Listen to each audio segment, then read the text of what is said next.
mental health tonight. Creative ways to reduce stress and relax. There's a new study that suggests starting with something like simple, like coloring. Here to explain is Dr. Alice Connors-Kellgren, a clinical psychologist at Tufts Medical Center. Good to see you, doctor. Coloring, doctor. I mean, what we think of as coloring, right? I mean, coloring in a coloring book, right? Yes, exactly. You got it. So we often talk about crafts like that for our kids, but are researchers now learning about the benefits for adults? Yes. So there has been a growing evidence base on the benefits of creative pursuits like anything from coloring to oil painting. And a new study shows that there is a strong connection between engaging in creative projects or arts and crafts and then overall well-being, life satisfaction, and happiness. And this actually builds on other studies that have shown that engaging in arts and crafts, even for just about 45 minutes, can reduce levels of the stress hormone cortisol. Doctor, we already mentioned getting out some crayons and coloring. Why is that a good option? Yeah, so there are three major reasons that coloring can be a great option. One is it's very low cost, so it's accessible to most people. The other is that it's tactile, right? Like you can really feel what it's like to color, which can help us connect with our bodies, even sort of our experiences as children.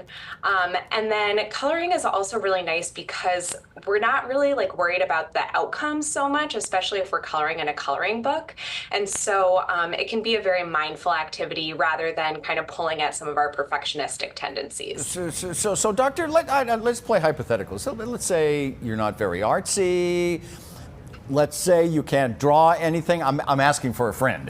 This is not me. I'm just asking for a friend. You cannot draw. I could not draw. You're absolutely right. You can do a million other things. You're super cannot talented, draw. but draw you cannot But do. I'm asking for a friend, though, doctor. The friend is me because I can't draw either. Well, many adults don't think that they're creative, usually because at some point an adult told them that they weren't a good artist.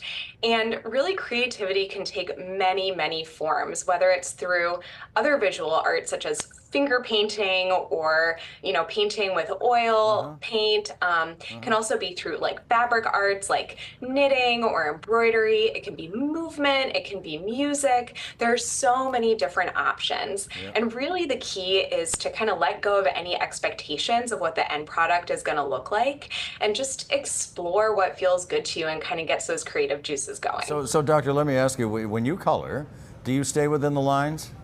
Oh, absolutely not. That's my time to just do what I want. Do you stay within the lines? No. I have no idea where the lines are. Dr. Connors-Kellgren, thank you so much. We appreciate it. Thanks, Thank Dr. you. Alice. Great.